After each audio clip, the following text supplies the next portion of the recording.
It was one of those cold, bright February mornings when London glitters deceptively, all silver on the surface, yet hard as ice beneath. From our sitting room window at Baker Street, I stood watching the snow-covered street below. The frost still held strong, and the pavements shone dangerously smooth. "Holmes," said I, "here comes a madman." My friend rose lazily from his chair, his dressing gown falling around him like a cloak. He joined me at the window, one hand in his pocket, the other holding his pipe.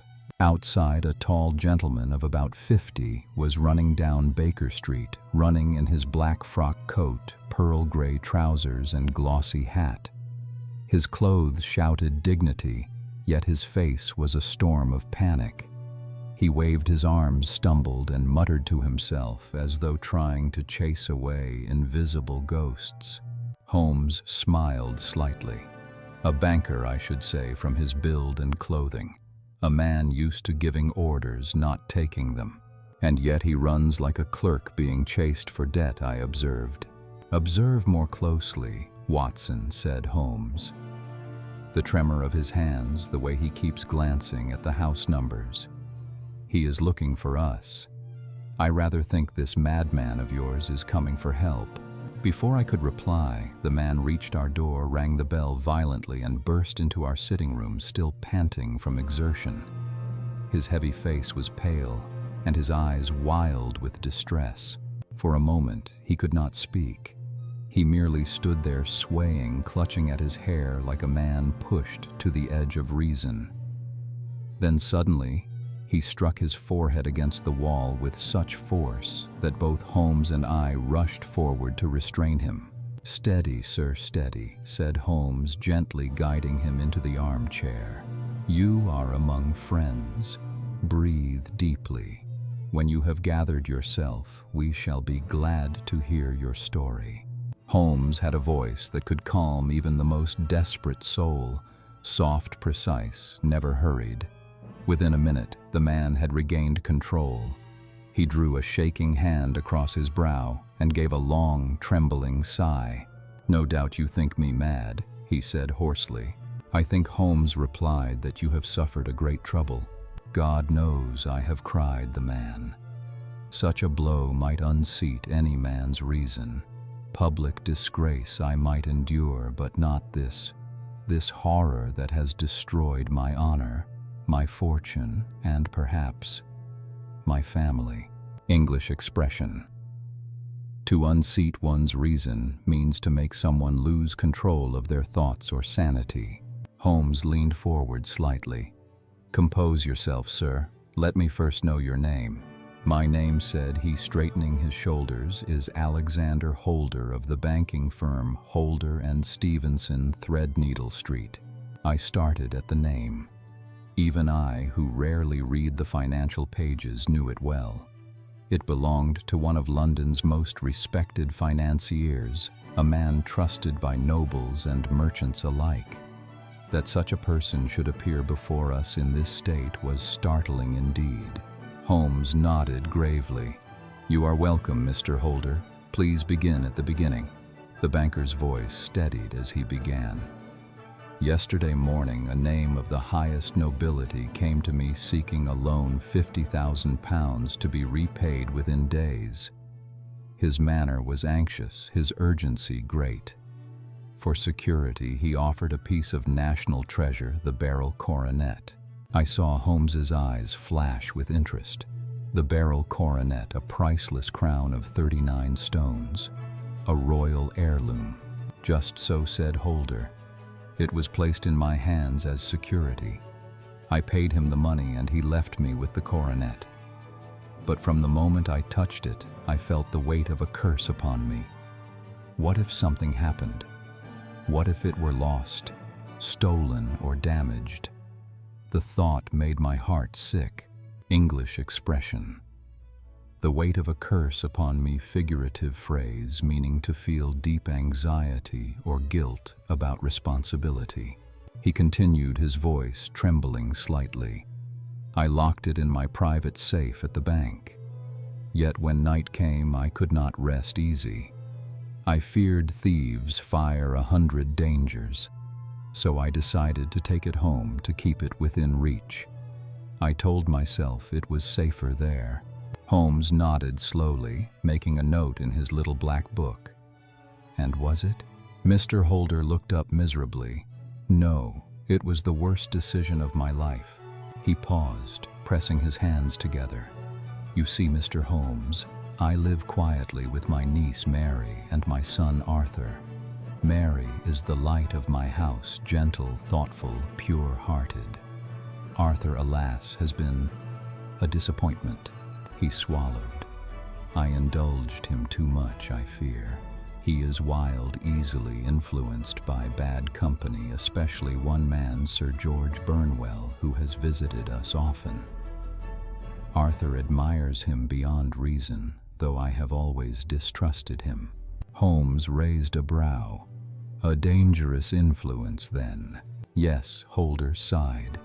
And one that may have ruined us all. English expression beyond reason means to an extreme or illogical degree. Holder went on to describe his household in simple, painful honesty. I have 3 long-serving maids whom I trust completely, and a newer girl, Lucy Parr, pretty lively, but foolish.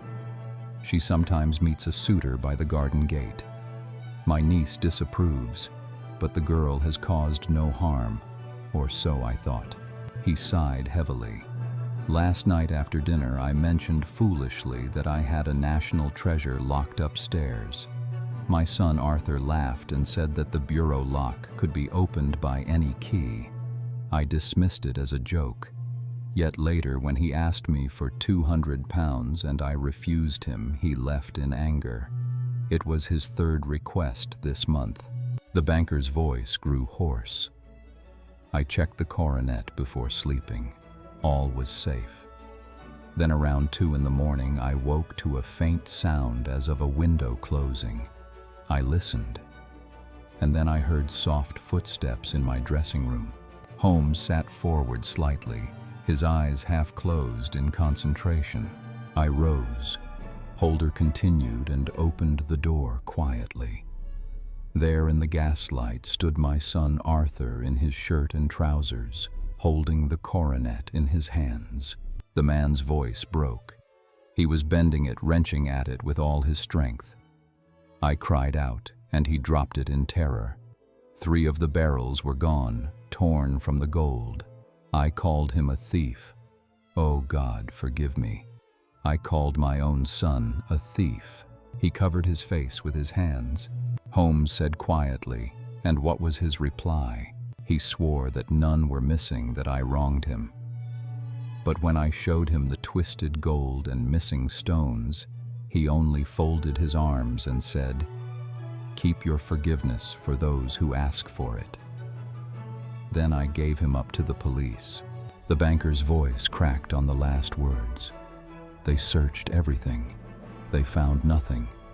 The gems are gone, my honor destroyed, and my son, my only son, sits in a cell. He leaned forward suddenly, gripping Holmes's arm.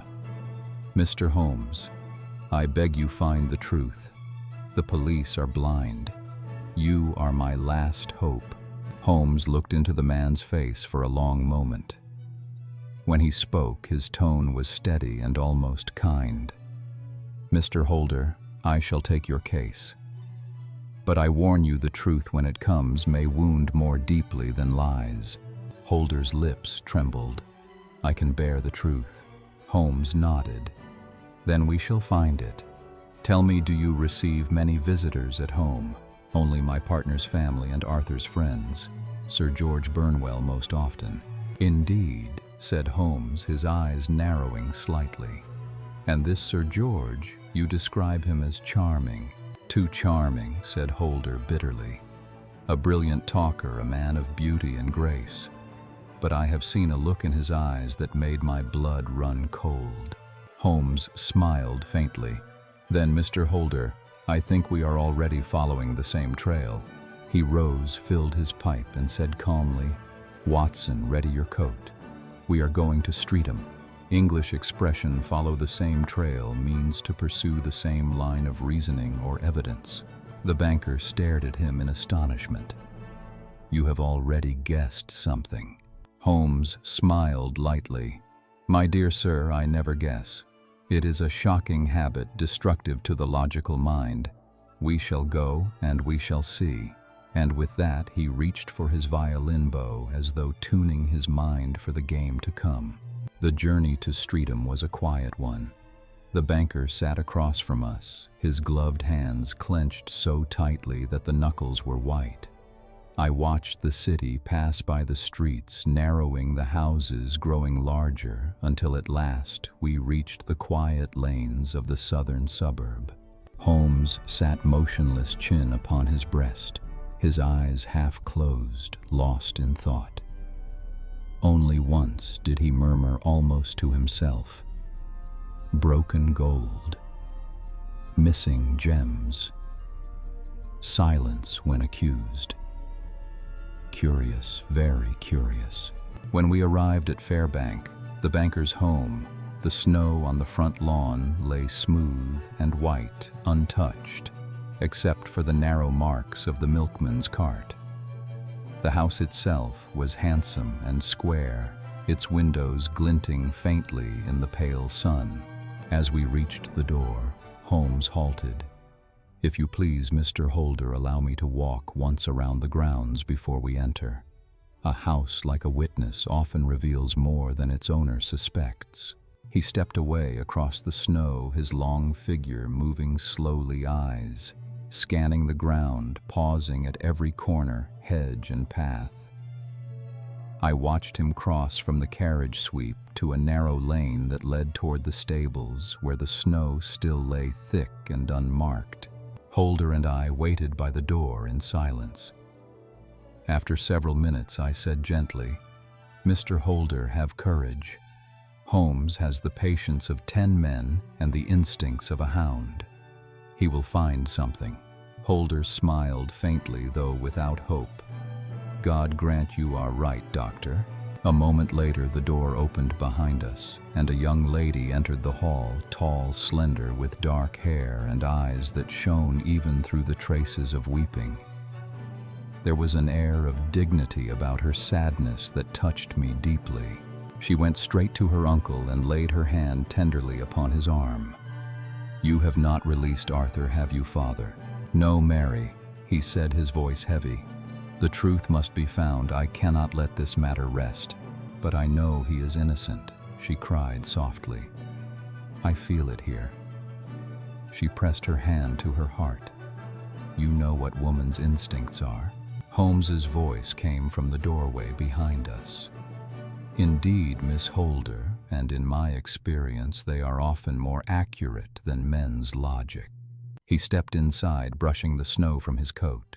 "Forgive my intrusion. You must be Miss Mary Holder. I am Sherlock Holmes." She inclined her head slightly. "If you can clear this terrible matter, Mr. Holmes, you will have my gratitude forever." "I shall try to deserve it," Holmes said, bowing lightly. "Tell me, Miss Holder, you were in the house last night." "Yes, sir." "You heard nothing before your uncle cried out?" "Nothing until his voice woke me. Then I ran to his room." "And you found your cousin Arthur there with the coronet in his hands?" She nodded, trembling. "Yes." "Oh, it was dreadful." Holmes's eyes softened. "You are fond of your cousin." "I love him as a brother," she said earnestly, "and I know he could never steal. He has many faults, but not that." English expression "fond of someone" means to like or care for someone deeply and warmly. Holmes smiled slightly. "Affection, Miss Holder, is often the best witness of character. It sees what logic cannot." English expression "witness of character" means a sign or proof of someone's true nature. When she had withdrawn, Holmes turned to Mr. Holder. "Now, sir, if you will permit me, I wish to see the room where you kept the coronet." He led us upstairs to a neat little dressing room with a gray carpet, a wide mirror, and a large wooden bureau against the wall.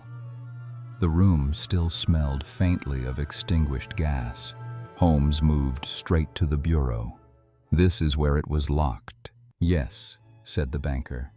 "Arthur once said that the key of the lumber room cupboard would open it. It was with that very key, I believe, that he took it. Holmes took the key from the table, tested it in the lock, and nodded. A simple mechanism, noiseless even. He turned it gently, and the lock clicked open without a sound. So, Mr. Holder, you could not have heard him unlock it from your room. He examined the case carefully. And here the coronet itself. He lifted it into the light. The 36 remaining barrels shone with cold blue fire. The broken corner, jagged and twisted, looked like a wound. Now, Mr. Holder, said Holmes quietly, I want you to try something. Attempt to break this remaining corner, if you please. The banker recoiled. Break it never. It is worth more than my fortune. Then I shall. Holmes set his powerful fingers to the gold and bent with all his strength. His lean hands trembled. His eyes narrowed, but the coronet held firm. You see, he said, relaxing. It would take the grip of a strong man to do this, and the effort would make a sound like a pistol shot. Surely, Mr. Holder, you would have heard that if it happened in your room. The banker hesitated. I don't know. Perhaps I was too shocked to remember. Holmes gave him a long, measuring look. Shock rarely deafens, sir. But no matter, we will continue. English expression to give someone a measuring look means to look at someone carefully, trying to judge their thoughts or truthfulness. He knelt suddenly, taking out a small magnifying lens from his pocket. He examined the floorboards near the window, the carpet, and the faint marks near the bureau's leg. Then, standing abruptly, he said, We must go outside. There is a truth written in the snow, and I mean to read it. We followed him downstairs. As we stepped out the back door into the cold, Holmes bent low, scanning every patch of white with his lens. For a long moment there was silence, only the soft crunch of our boots on snow. Then he said suddenly, Ah, the footprints of a woman, small light turning sharply back to the door. And here the deeper imprint of a man with a heavier tread. They stood here together, Mr. Holder. The banker paled. The maid Lucy and her sweetheart, perhaps. Holmes smiled faintly. Perhaps. But the woman's step was hurried. She ran back to the house. The man lingered. His boot pressed long enough to leave a perfect impression. He bent again, examining the print. Rounded toe, narrow heel, and here the faint mark of a wooden leg. Holder stared in astonishment. Good heavens, how could you possibly? Holmes looked up with a hint of amusement. Observation, sir, not prophecy. Your niece mentioned it last night, but I prefer proof to testimony. English expression proof to testimony means physical evidence is stronger than spoken words. He straightened, brushing the snow from his knees. Now, gentlemen, we have seen enough for today. Tomorrow morning you shall have your answer. The banker's voice trembled. You already know. Holmes turned toward the gate. I know enough to say this: your son is not the thief. But before I prove it, I must go where logic and footprints both lead to the other side of London. He glanced at me with a faint smile. Watson, I believe my disguise will be required again. We left Mr. Holder staring after us in bewildered hope as we returned toward the city, the snow still falling softly, erasing the footprints Holmes had already read.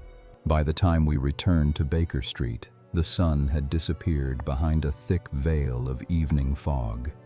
The lamps along the street burned dimly, their halos floating like yellow moons in the mist.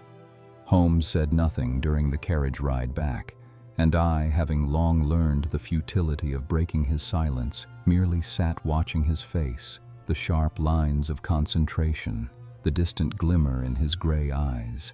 Once inside our sitting room, he removed his gloves with the deliberate calm of a man setting the stage for his next act.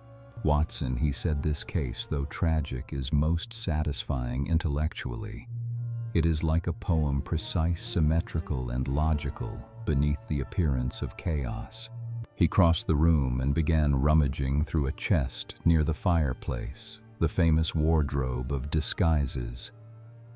Out came a tattered coat, a red cravat, and a pair of boots whose sides had lost all shine.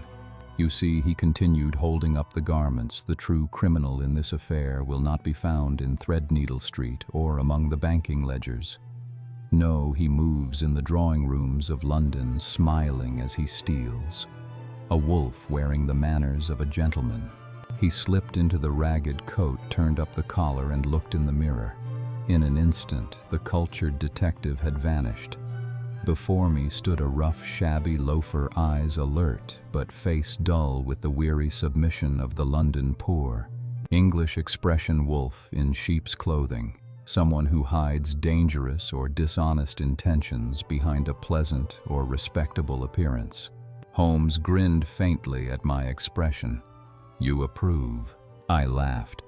"You've turned from philosopher to beggar in a heartbeat. Where are you going?" "Where the truth hides," he replied, picking up an old boot from the corner and tossing it lightly. "Our culprit is not a ghost. He leaves traces in snow and blood in the company he keeps. Sir George Burnwell is the thread. I mean to follow it." English expression. Follow the thread means to continue investigating a line of thought or evidence. He reached for his pipe and slipped a small sandwich of bread and beef into his pocket. "I shall be gone some hours, perhaps all night. Don't wait up for me, my dear Watson. London's streets may teach me more than 100 confessions." I wanted to protest, but the gleam in his eyes was unmistakable, that fire which no argument could extinguish. "Then Godspeed, Holmes," I said. "Be careful." He smiled briefly. "Care is a habit, Watson, and like all good habits, it is best maintained by curiosity." And with that, he was gone, his footsteps fading into the fog outside. The house was silent after his departure. I spent the evening pacing by the fire, replaying every strange detail of the case: the broken coronet, the banker's grief, Mary's tears, the footprints in the snow. The more I thought of it, the more impossible it seemed that the young man could be guilty. And yet, who else could it have been? Around midnight, I gave up the puzzle and went to bed. It was not unusual for Holmes to vanish for a night or two, especially when disguised. When I came down to breakfast the next morning, I was greeted by a familiar and surprising sight. Holmes sitting fresh and composed at the table with a steaming cup of coffee in one hand and the morning paper in the other. "Good morning, Watson," he said lightly. "You look disappointed. Were you expecting a burglar instead?" "I was expecting you to be exhausted, at least," I said. "You've been out all night." "Ah, but London rewards the insomniac," Holmes replied, turning the page.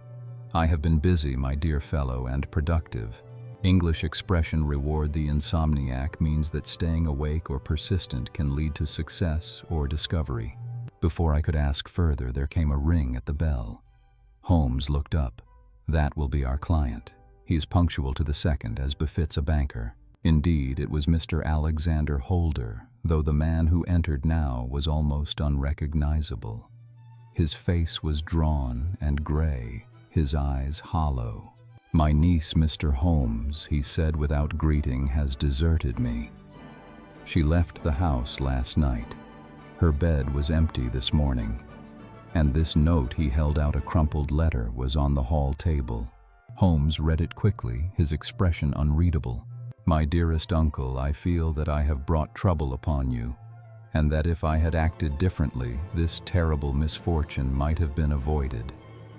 Do not search for me. My future is provided for. In life or in death, I am ever your loving Mary." Holmes placed the letter down gently. "No mention of the gems, I see." "No," said Holder weakly. "Holmes, do you think she has taken her life?" Holmes shook his head. "No, sir. On the contrary, she has taken her lover." The banker staggered into the chair. "Her lover?" Holmes's voice was calm but firm. "Yes.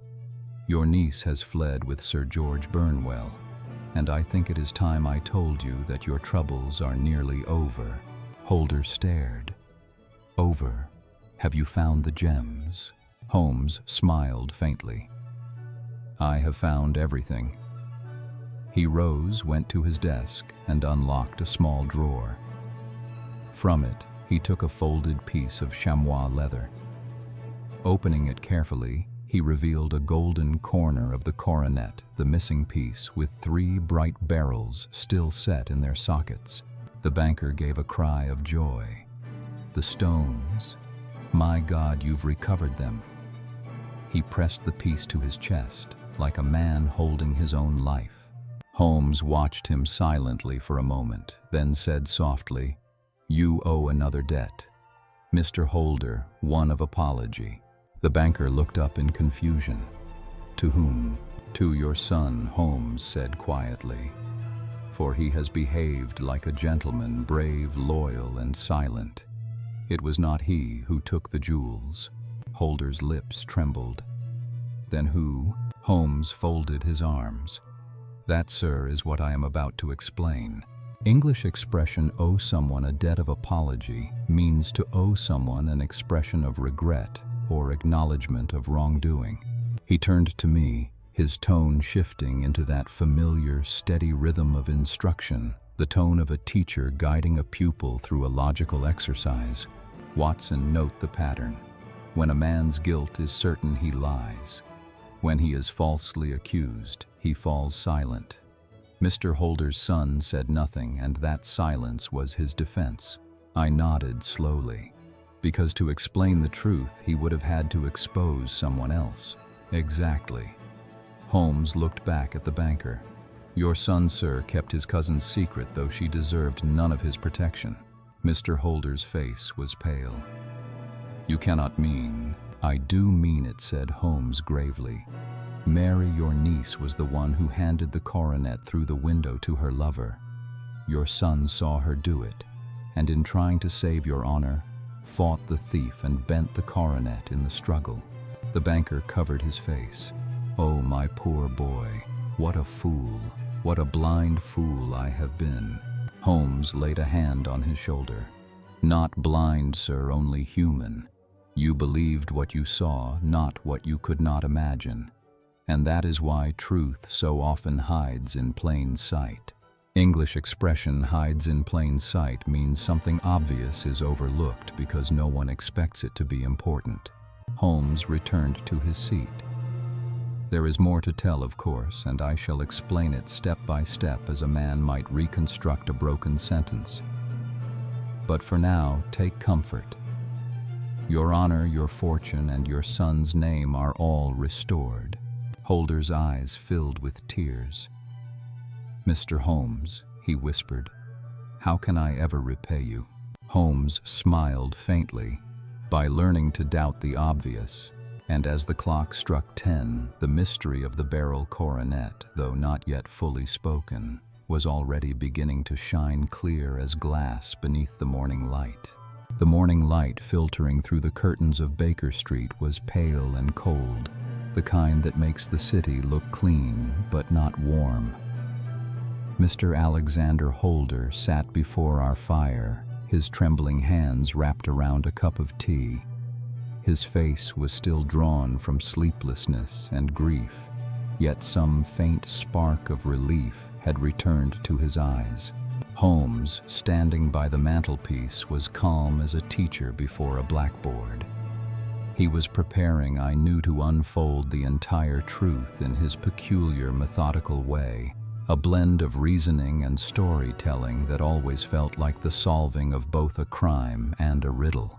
"Mr. Holder," Holmes began softly, "you have endured a storm of misunderstanding. I would have spared you more pain if I could. But now that the evidence is clear, I must show you what truly happened in your house that night, and why." The banker leaned forward, gripping the arms of the chair. "For God's sake, Holmes, tell me everything." Holmes nodded once. "Very well. But as we proceed, I ask you to listen as a student, not as a father. Emotion blinds the mind. We must see with logic first and pity after. English expression "to see with logic" first means to think calmly and rationally before letting emotions influence judgment. Holmes walked to the window and spoke quietly, almost as if lecturing to a class. "The night of the theft began with carelessness. Not yours, sir, but human nature's. You spoke of the coronet over coffee while the maid Lucy was in the room. You assumed she had left, but you could not be certain the door was closed. Words once spoken are like birds released. You never know where they will fly." English expression "words are like birds released" means once something is said, it cannot be taken back or controlled. Holder bowed his head. "It was foolish of me." "Understandable," Holmes replied. "We all forget that curiosity is the most contagious thing in the world." He paced slowly, hands behind his back. Lucy heard about the coronet, and later that evening slipped outside to tell her sweetheart, the greengrocer Francis Prosper. "It was he whom your niece Mary saw by the gate, a man with a wooden leg." But Lucy's gossip set off a chain of events far greater than she imagined. Holder looked up confused. "Then Lucy's lover is the thief?" Holmes shook his head. "No. He is a small link in a much larger chain." For while Lucy was whispering to her wooden-legged admirer, another listener was closer, one whose motives were far more dangerous. "Your niece, Miss Mary Holder." The banker stiffened. Holmes continued gently. "She loved you, sir, but she also loved a man who deserved neither affection nor trust. Sir George Burnwell. He is older worldly, a gambler, a seducer. To such men, a woman's faith is a game, and her innocence a wager." I noticed Holmes's tone change slightly here, not cruel, not pitying, but profoundly sad. "She told him about the coronet," he went on. "Whether from pride or from a wish to impress him, she revealed that a priceless treasure lay locked upstairs. And his greed, once lit, burned like oil upon fire. He persuaded her to bring it to him, to hand it through the hall window while the house slept." Holder made a choking sound. "No, not Mary. She would never. Love," said Holmes quietly, "has made greater fools of wiser women." English expression "burned like oil upon fire" means to grow rapidly stronger or more dangerous once started. Holmes drew from his coat pocket a small notebook and opened it to a page covered in his neat handwriting. "At 2 o'clock, he said you woke because a window closed softly somewhere in the house. That was Miss Mary returning from her meeting. But before she could climb the stairs unseen, your son Arthur saw her creeping along the corridor, the coronet in her hands. He followed her in astonishment and hid behind the curtain near the hall." Mr. Holder's eyes widened as he listened. From there, Holmes continued, he saw everything: his cousin open the window, pass the coronet to a shadowy figure outside, then close it quickly and hurry away. In that moment, he understood both the danger and the shame. Your reputation, your fortune, your honor, all balanced on that windowsill. "He went after them," I said quietly, piecing it together. "Exactly." Holmes nodded. Barefoot, half-dressed, he ran out into the snow. He caught Burnwell in the lane, and there was a struggle. The coronet was twisted between them, each pulling in desperation. Arthur struck the man across the face, cutting him. The blood marks I later found on the snow proved it. In that instant, the coronet broke. Arthur snatched it and fled home, terrified, but determined to save you. He reached your room, and in trying to repair the bent gold, you found him and condemned him." Holmes's voice softened. "He said nothing, Mr. Holder, because to speak would mean betraying his cousin, whom he still loved, even as she had betrayed you both." The banker covered his face with his hands. "My poor boy. My brave, foolish boy." English expression condemned him means to accuse or punish someone without full understanding or evidence. For a moment, no one spoke. The fire crackled softly in the grate. Holmes stood by the hearth, his face lit faintly by its glow. "There is one more point," he said at last.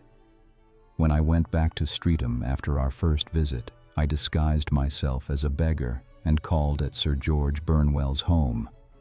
His valet told me the man had cut his head the previous night. A small wound," he said, as if from a blow or fall. That was confirmation enough. But I wanted proof. He smiled faintly. "So for 6 shillings I bought a pair of Sir George's old shoes from the servant. When I placed them in the footprints outside your house, they fit perfectly. That, sir, is what we in detection call the grammar of evidence. English expression, the grammar of evidence, a figurative phrase meaning the logical structure or rules that make clues meaningful when read correctly." Holder looked up weakly, almost whispering. "And Mary?" Holmes's eyes darkened. "She is gone with him, and may God have mercy on her. Whatever punishment awaits it will be of her own making. But she has saved your fortune, though not her peace." The room fell silent again. The banker sat as though carved in stone, staring into the fire. At last, Holmes spoke quietly, like a tutor ending a lesson. "Let us review what this case has taught Watson. A fact without context is meaningless. A witness without character is unreliable. But the combination of motive, opportunity, and evidence, these form a sentence the truth cannot escape." He looked at Holder gently. "Your son, sir, has paid the price of silence. Now you must pay the price of forgiveness." Holder rose slowly, unsteady but calmer. "You are right, Mr. Holmes. I will go to him at once and thank him, not accuse him." Holmes inclined his head slightly. "That will be the greatest payment you can make." The banker hesitated at the door. "Mr. Holmes, I do not understand how you saw what no one else could." Holmes smiled faintly, looking toward the frosted window. "Because, my dear sir, everyone else looked for guilt. I looked for love, and love leaves clearer footprints. English expression leaves clearer footprints means emotions often reveal truth more openly than actions do." When the banker had gone, Holmes stood for a long time, silent and thoughtful, the steam from his untouched teacup curling into the air like smoke from a solved fire. I said quietly, "Holmes, you looked almost sorrowful just now." He smiled without joy. "I am. For once, Watson, I have solved a mystery, and yet it feels less like victory and more like understanding a tragedy." The violin stood waiting by the window. He took it up gently, drawing a low, mournful note, a sound like forgiveness turning into music. The fire burned low that afternoon, its orange glow flickering softly against the walls of Baker Street. Outside, the winter sun sank early behind a veil of fog, turning the window panes into mirrors of pale light. Holmes sat motionless in his chair, his fingertips pressed together, his eyes distant. For a long time he said nothing. Then, without looking up, he spoke. "Watson, it is an odd thing how truth and pain walk hand in hand." I looked up from my notebook. "You feel pity for them, Holmes." He smiled faintly. "Pity is not the right word. Understanding, perhaps. The young man's silence, the girl's weakness, the father's blindness, they are not crimes. Watson, only human errors. But it is our duty as detectives to translate emotion into reason. English expression walk hand in hand means two things that are closely connected and often occur together." He rose and went to the mantelpiece, lighting his pipe. The first curls of smoke twisted upward like delicate gray ribbons. "Alexander Holder will go to his son," he said softly, "and that meeting will be worth more than any justice the courts could give. His apology will not erase the past. but it will repair the grammar of their lives. Grammar, I repeated. Yes, Holmes said, turning with a small smile. Every human story, Watson, has grammar subjects, objects, and consequences. When a man misunderstands a word, the whole sentence of his life can fall apart. Last night's misunderstanding nearly destroyed 3. English expression repair the grammar of one's life figuratively means to fix relationships or mistakes so that one's life makes sense again. He sank back into his chair and closed his eyes for a moment. Do you know, my friend, that this is one of those rare cases in which guilt has no villain? Everyone acted from love, fear, or ignorance, and all 3 are capable of equal harm. As evening deepened, Mrs. Hudson brought in our supper, cold beef bread, and a teapot steaming with strong Assam. Holmes poured himself a cup, but let it cool untouched. Holmes, I asked quietly, how did you feel when you found the missing piece, the gold corner with the 3 barrels? He opened his eyes. Relieved, yes, but not triumphant. The stones themselves were never the mystery, Watson. The mystery was in the silence, in why Arthur chose to bear the accusation rather than speak. When a man holds his tongue to protect another, it tells me more than any confession. He looked toward the fire, his face calm but weary. In that sense, the boy is the most innocent and the most heroic person in this story. English expression holds his tongue means chooses to stay silent, especially to protect someone or avoid conflict. I nodded. You mean love made him both suffer and redeem the others? Precisely, said Holmes. You see, affection is not logic, yet it can lead to truth. Arthur's silence forced me to consider motives beyond greed or fear. It was his quiet, not his words, that solved the puzzle. He smiled slightly. That is the paradox of language, my dear Watson. Sometimes the truest sentence is the one never spoken. We sat quietly for a few minutes.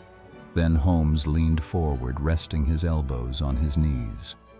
Let us analyze, as scholars might, how deduction itself mirrors the English language. When you read a sentence, you begin with the subject. In crime, the subject is the act. Then you seek the verb, the motion, the event. Finally, you search for the object, the one who receives or suffers the action. In the case of the Beryl Coronet, the act was theft, the verb was silence, and the object, the one who suffered, was love. English expression mirrors. The English language means something resembles or reflects how language is structured or functions. He smiled, seeing my puzzled look. Forgive me, Watson, I turn philosophical when the case is done. But I think our learners of English could take something from this in both language and life. Meaning depends on context. I laughed softly. Holmes, you'd make a fine teacher if you ever retired from detection. He raised an eyebrow. Retirement. My dear doctor is for men who enjoy golf, not for those who enjoy mystery. But perhaps teaching deduction and English together would amuse me one day. We both smiled at the thought. Holmes, the lecturer, myself, the humble assistant. A knock interrupted our musings. Mrs. Hudson entered once more, her face showing the gentle curiosity she always had when our clients returned. Behind her stood Alexander Holder, transformed. He looked years younger than he had that morning. His heavy face was softened, his voice calm. Mr. Holmes, he said simply, I have come from my son. Holmes rose at once. You have seen him? Yes. I told him everything, your words, the truth. I begged his forgiveness. And he, Holmes asked quietly. He forgave me before I could finish speaking, said the banker, his eyes moist. He is the better man, Mr. Holmes. I am proud and ashamed in equal measure. English expression in equal measure means to the same degree or amount. Holmes smiled gently. Then Sir Justice has been served not by law but by heart. That is the only verdict that truly heals." Holder hesitated. "And my niece?" Holmes's eyes grew distant. "The world will punish her more than we could. But let us wish her peace, not vengeance. Regret, after all, is punishment enough for the conscience." English expression. Regret is punishment enough means feeling guilty or sorry for what one has done is already a severe form of suffering. After the banker had left, Holmes stood by the window gazing out into the London night. The fog had thinned and the first stars were beginning to show. "You see, Watson," he said softly, "the world praises reason, but it is forgiveness that repairs it." He turned back toward the fire, his silhouette framed by the dim glow. Tonight, England sleeps peacefully, unaware that one broken crown has taught 3 people, and perhaps 2 detectives, the language of mercy. I smiled. "You've grown poetic, Holmes." He laughed quietly. "Poetry, my dear Watson, is only truth wearing a better coat." Then he reached for his violin, tuned the strings with delicate precision, and began to play a slow, thoughtful melody, the kind that feels like the ending of both a story and a prayer. The notes rose and lingered in the air, soft and forgiving, like snow melting into silence. The next morning dawned pale and clean, the frost glistening on the rooftops like powdered silver. Holmes was already awake when I came down to breakfast, sitting at the table with the Times open before him and his coffee untouched. Without looking up, he said quietly, "Watson, the case of the Beryl Coronet will not appear in the papers." I frowned. "Why ever not? It's one of the most remarkable stories you've solved." Holmes smiled faintly. "Because, my dear fellow, not all truths belong to the public. Some must remain private, especially those born of shame and love." English expression "born of shame and love" means something that comes from a mix of regret and affection, rather than evil intent. He folded the newspaper neatly. Besides, what purpose would it serve to humiliate a broken girl, to turn a gentleman's repentance into gossip? No, there is justice in silence. I nodded slowly, admiring the quiet morality that always lived beneath his cold reason. "You surprise me, Holmes. You speak like a philosopher again." "Philosophy," he replied with a small shrug, "is only deduction applied to the heart." English expression deduction applied to the heart, figurative phrase meaning to use logic with empathy and human understanding. He leaned back in his chair, his voice steady but reflective. "The true reward of this case was not the recovery of gold and gems, but the restoration of trust. When a man's mind and conscience are reconciled, Watson, that is a richer treasure than any crown." He reached for his violin and turned it idly in his hands. "I sometimes think," he added, "that the greatest mysteries are not in murder or theft, but in forgiveness.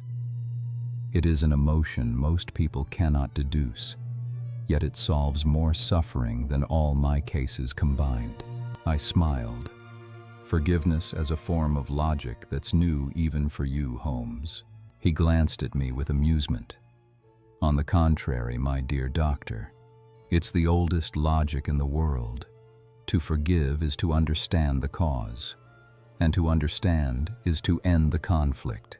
English expression "to end the conflict" means to resolve tension or disagreement through understanding rather than force. We spent the morning in quiet work. Holmes rearranged his chemical apparatus, humming softly while I organized my notes on the case. After a while, he said, "Watson, you once told me that when I speak, I sound like a teacher." I laughed. "Indeed, I've often thought you missed your calling." "Perhaps," said Holmes thoughtfully. "But teaching and detecting are much the same. In both one must separate what seems from what is. The difference between assumption and fact, that Watson, is where truth hides." He walked to the window, gazing at the weak sunlight creeping through the fog. "Most people you see observe only the surface, the glitter of wealth, the title of nobility, the tone of confidence. But the detective and the true learner listens to hesitation, to pauses, to what is unsaid. English expression, what is unsaid, refers to hidden emotions or meanings not expressed directly in words. He smiled slightly.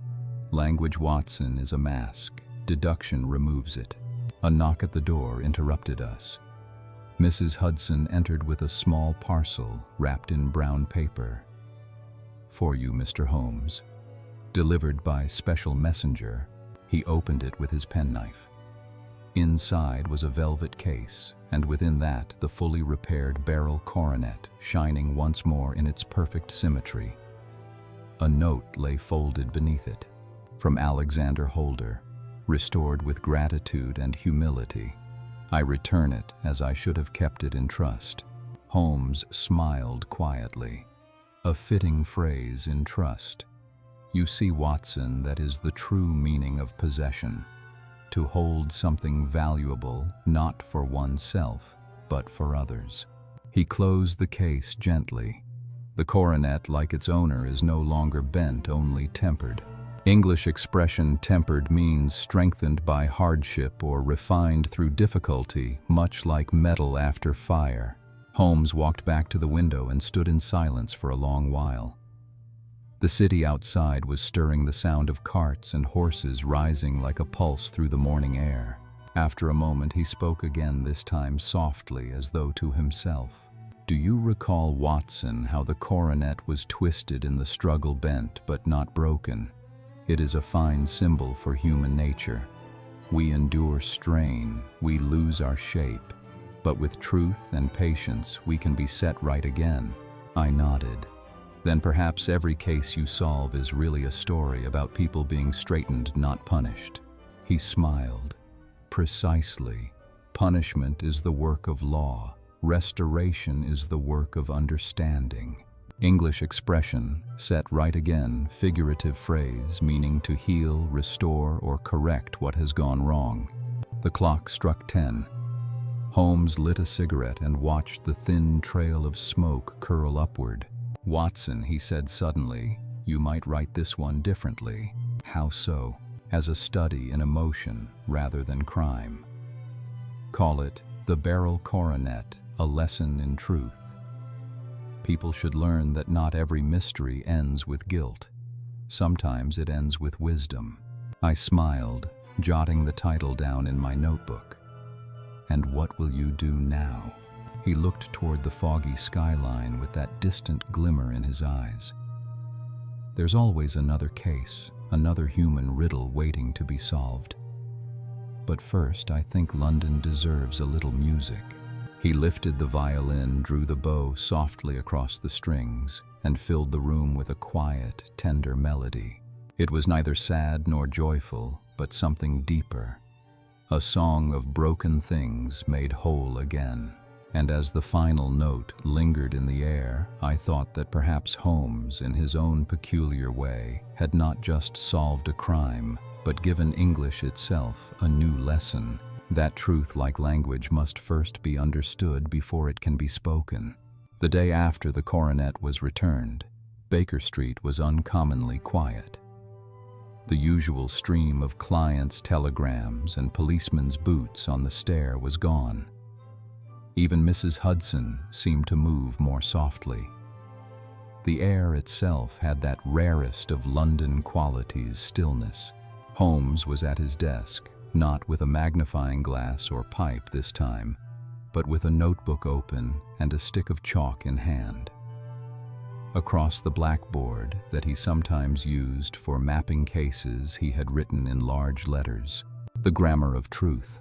I watched from my chair, amused. A new experiment. "Holmes, or are you starting a school of detections?" He glanced up with a half smile. "Both, perhaps. Every investigation, Watson, is a kind of lesson. The Beryl Coronet case revealed several grammatical errors in human thinking, errors worth correcting." English expression. A kind of lesson means something that teaches a moral or practical truth indirectly through experience. He drew a clean line down the board, dividing it into 2 columns. On one side he wrote emotion, on the other logic. Observe, he said, tapping the chalk. People often treat these as opposites, but in reality they are like subject and verb, meaningless unless combined. I raised an eyebrow. You mean one gives life to the other? Precisely, Holmes replied with a spark in his eye. Emotion without logic is chaos. Logic without emotion is cruelty. But together they produce understanding, and understanding is the essence of both language and justice. English expression. The essence of means the most important quality or core meaning of something. He turned from the board and began pacing slowly, his voice steady and thoughtful. Take Mr. Holder, he continued. A man governed by fear. He saw his son bend in gold and assumed guilt. His emotion erased logic. Then consider young Arthur, a man governed by love.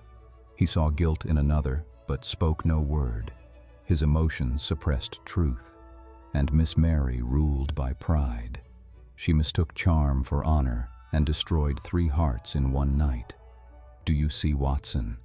In grammar, each of them chose the wrong tense of the same verb, to trust. I couldn't help but laugh softly. You're turning crime into literature now. Holmes's lips curved. All crime is literature, my dear doctor, written in human motives, not ink.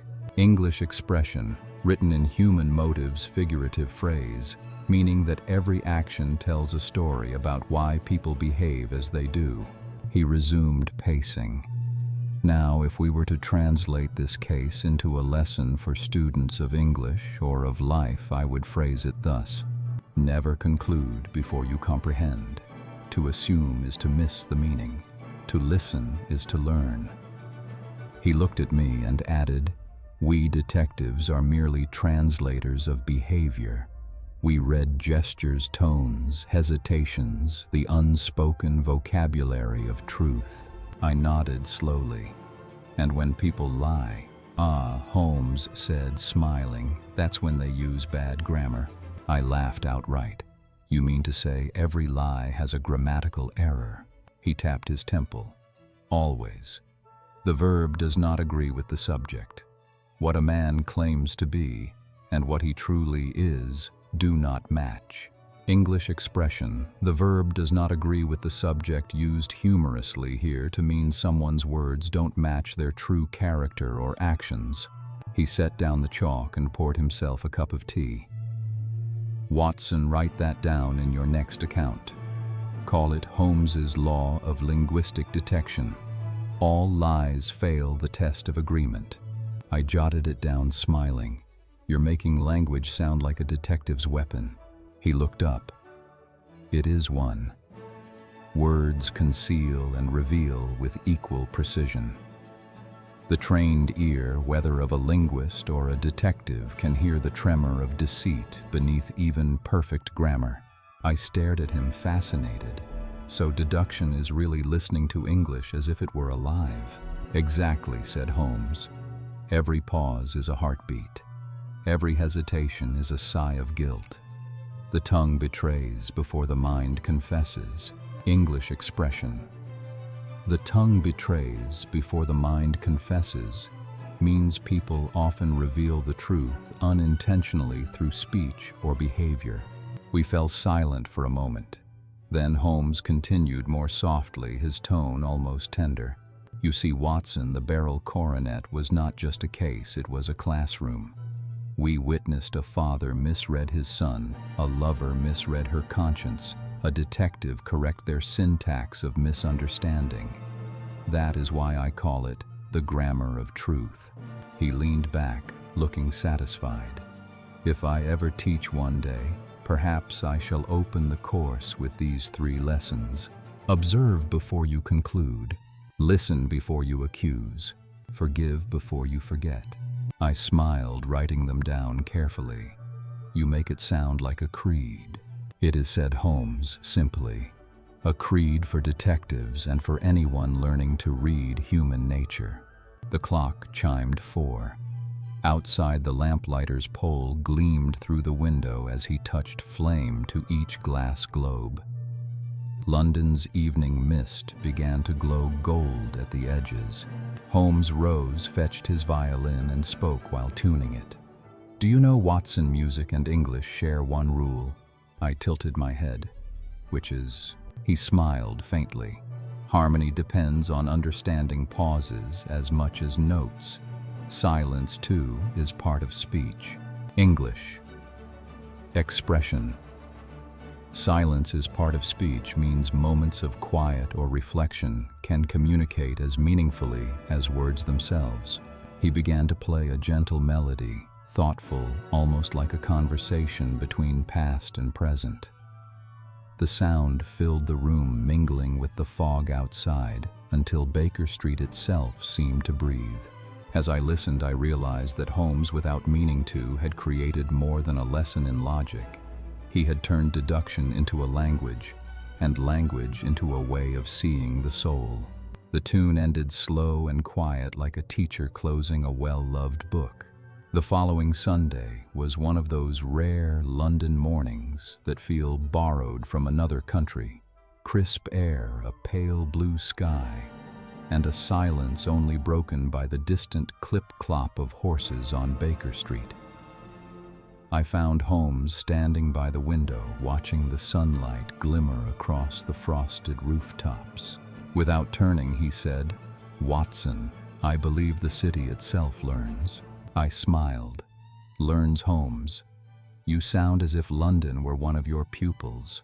"In a sense it is," he replied.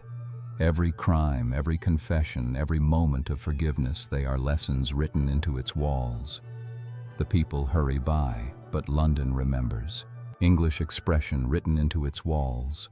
Figurative phrase meaning something deeply imprinted or remembered by a place or person." He stepped away from the window and gestured toward the fireplace. "Come sit. I've been thinking how we might close the study of this case, not as detectives, but as teachers." I joined him, notebook ready as always. Holmes began quietly, his tone measured and reflective. "Let us consider, Watson, what the Beryl Coronet truly teaches. It began with suspicion, and it ended with truth. Yet between those 2 points lay a journey through misunderstanding, silence, and love. You see, the case is not about jewels, it is about value." "Value?" I asked. "Yes," he said. "A thing's worth is not what others pay for it, but what it reveals about our own character. Mr. Holder valued reputation above trust. Arthur valued love above honesty. And Mary," he paused for a moment, "valued admiration above integrity. Each chose a different currency of the heart, and all were bankrupted by it. English expression currency of the heart, figurative phrase meaning emotional values or priorities that people trade or live by, such as love, trust, pride." He smiled faintly. "Fortunately, confession and forgiveness have the best exchange rate." I couldn't help but chuckle. "You're turning finance into philosophy now." Holmes inclined his head. "Why not even language itself runs on investment? The more attention one gives to words, the greater the return of understanding." English expression. The return of understanding, a play on investment terms, meaning the knowledge or insight gained after careful effort. He rose, pacing the room slowly, hands clasped behind his back. "When people speak English or any language, they reveal far more than grammar. Their rhythm betrays confidence, their hesitation, fear. A simple phrase like, 'I didn't mean to,' can conceal a whole confession." He turned to me. "Do you recall Mary's letter?"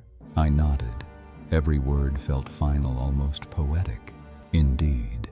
And yet Holmes continued, "It was not her words, but her tone that told me the truth. Guilt writes in long sentences, Watson. The innocent write briefly." English expression guilt writes in long sentences, figurative saying meaning that when people feel guilty, they over-explain or try too hard to justify themselves. He leaned closer to the fire. If our learners of English wish to become detectives of meaning, they must read emotion between the lines. Every language, like every case, hides its real story beneath politeness and form. The clock struck 9. Mrs. Hudson entered with tea and a letter sealed in wax. Holmes broke it open and read silently. His expression softened. "It's from Arthur Holder," he said. "He thanks us both and adds that he has reconciled with his father. They have taken a small house in the country and mean to begin again." "That's good news," I said warmly. "And Miss Mary?" Holmes folded the letter carefully. No word, but her silence may be her own punishment and perhaps her own lesson. Some students, Watson, learn only after the term has ended. English expression "after the term has ended" used figuratively to mean learning a lesson only after the event or mistake has already happened. He sipped his tea, then added, "Still, I wish her peace." She was a young woman misled by admiration, a mistake as old as language itself. After a moment of silence, Holmes's gaze wandered to the violin resting against the chair. "I've often thought," he said, "that each case has its own melody. The Beryl Coronet's theme is not tragedy, but renewal, like a minor chord resolving into major." "Explain that," I said. He smiled slightly. "In music, as in life, tension resolves into harmony when understanding enters. When Mr. Holder forgave his son, that was the final chord, clear, complete. English expression resolve into harmony means to end conflict or confusion, peacefully bringing balance again." He set the violin under his chin and began to play a calm, reflective tune. The sound filled the room like breath returning after a long silence. Each note seemed to carry a fragment of the story: the clanging of the banker's bell, the whisper of snow underfoot, the soft voice of a father asking forgiveness. When he finished, the last note hung in the air like a truth too delicate to name. Holmes placed the violin gently on the table. "Watson," he said, "do you know the final rule of detection?" I shook my head. "It is this: every mystery we solve outside should remind us of one we have yet to solve within. The language of others teaches us the grammar of ourselves." English expression. The grammar of ourselves means understanding one's own thoughts, emotions, and mistakes through reflection, just as one studies grammar to understand language. He looked into the fire and spoke softly, almost to himself. "Perhaps that is why I never tire of these cases. They remind me that reason alone is sterile. It must be warmed by the humanity it serves." He rose, stretched, and turned toward the window once more. "Come, Watson. The streets are calling us again. Somewhere out there, another lesson waits to be learned." And as we stepped into the cold, bright air of Baker Street, I thought how fitting it was that even the fog seemed to part respectfully before the man who taught London how to read itself. It was 2 evenings later when the last thread of the case tied itself into silence.